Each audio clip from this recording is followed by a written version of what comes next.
টানা ভারী বৃষ্টি ও পাহাড়ি ঢলে চট্টগ্রাম, কক্সবাজার ও বান্দরবান সহ দেশের বেশ কয়েকটি জেলার নিম্নাঞ্চল প্লাবিত হয়েছে। ঘরবাড়ি, রাস্তাঘাট ও ফসলি জমি তলিয়ে গেছে। বিপাকে পড়েছেন 3 পার্বত্য জেলার লাখ লাখ মানুষ। দুর্গতদের জন্য খোলা হয়েছে আশ্রয় কেন্দ্র। অন্যদিকে রাঙামাটির পর্যটন স্পট সাজেকে আটকা পড়া 5 শতাধিক পর্যটককে গন্তব্যে ফেরাতে কাজ করছে সেনাবাহিনী। লাইফে কখন কি হয় গ্যারান্টি আছে, তাই ইন্স্যুরেন্স করুন সিটি ব্যাংকে, কারণ ইন্স্যুরেন্স করলে সিটিতে সুরক্ষা পাবেন নিশ্চিন্তে। ভারী বর্ষণ ও পাহাড়ি ঢলে বন্যার হাতছানি, ডুবছে লোকালয়, ঘরবাড়ি, ভেসে গেছে পুকুরের মাছ, ফসলের ক্ষেত। পানিবন্দী হয়ে পড়েছেন হাজার হাজার মানুষ।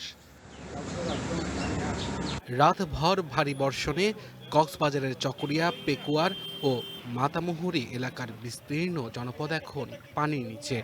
নদীর বাঁধ ভেঙে লোকালয়ে পানি ঢুকে পড়েছে। প্লাবিত হয়েছে ঘরবাড়ি, রাস্তাঘাট। পানিতে ডুবেছে ফসলি জমি ও মাছের ঘের।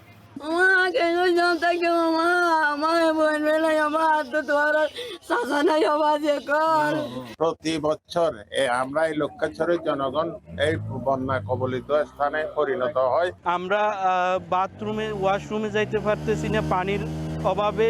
বন্যা কবলিত এলাকায় খোলা হয়েছে আশ্রয় কেন্দ্র। ত্রাণ বিতরণ অব্যাহত রেখেছে উপজেলা প্রশাসন। আশ্রয় কেন্দ্র প্রস্তুত আছে, আমরা সব জায়গায় এটা মেসেজ পৌঁছে দিয়েছি, সবগুলো প্রস্তুত আছে। এছাড়া অন্যান্য ইউনিয়নগুলোতে আনুমানিক এখন পর্যন্ত গতকাল রাত পর্যন্ত আমরা যে হিসাব পেয়েছি 50,000-এরও বেশি মানুষ বর্তমানে পানিবন্দী আছে। মৌলভীবাজারের ধলাই নদীর বাঁধ ভেঙে কয়েকটি গ্রাম প্লাবিত হয়েছে। মনু নদীর পানি বিপদসীমার উপর দিয়ে প্রবাহিত হচ্ছে।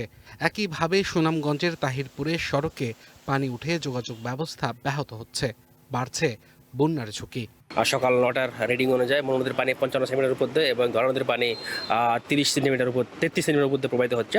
অন্যদিকে গাইবান্ধায় ব্রহ্মপুত্র, ঘাঘট ও তিস্তা নদীর পানি বাড়ায় বন্যার শঙ্কা দেখা দিয়েছে। ফুলছড়ি ও ঘাঘটের কিছু পয়েন্টে বেড়েছে নদী ভাঙন। ভাঙন ঠেকাতে বালু ভর্তি জিওব্যাগ ফেলছে পানি উন্নয়ন বোর্ড।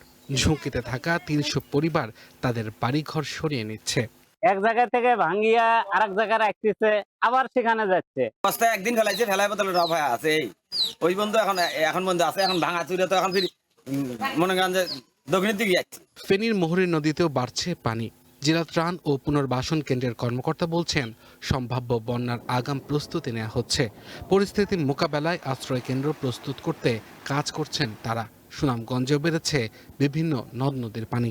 গাংপুরি আমাদের এখন পাকঘরটা ডুবে এলাইছে, আর একটা ঠেলা দিলে আমাদের বাসস্থান ঘরের ভিতরে ঢুকে যাবে। আমরা কি উপায় করতে হবে? আশ্রয় কেন্দ্রগুলো আমরা প্রস্তুত রেখেছি, স্বেচ্ছাসেবক দল গঠন করা হয়েছে, নৌযান আমাদের আছে 93টা নৌকা, এই নৌযান আমরা প্রস্তুত রেখেছি।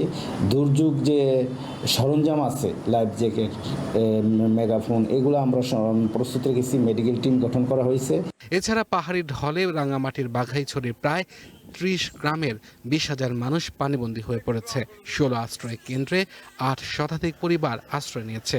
সাজেকে এখনো আটকা 5 শতাধিক পর্যটক। তাদের নিরাপদ গন্তব্যে ফেরাতে কাজ করছে সেনাবাহিনী।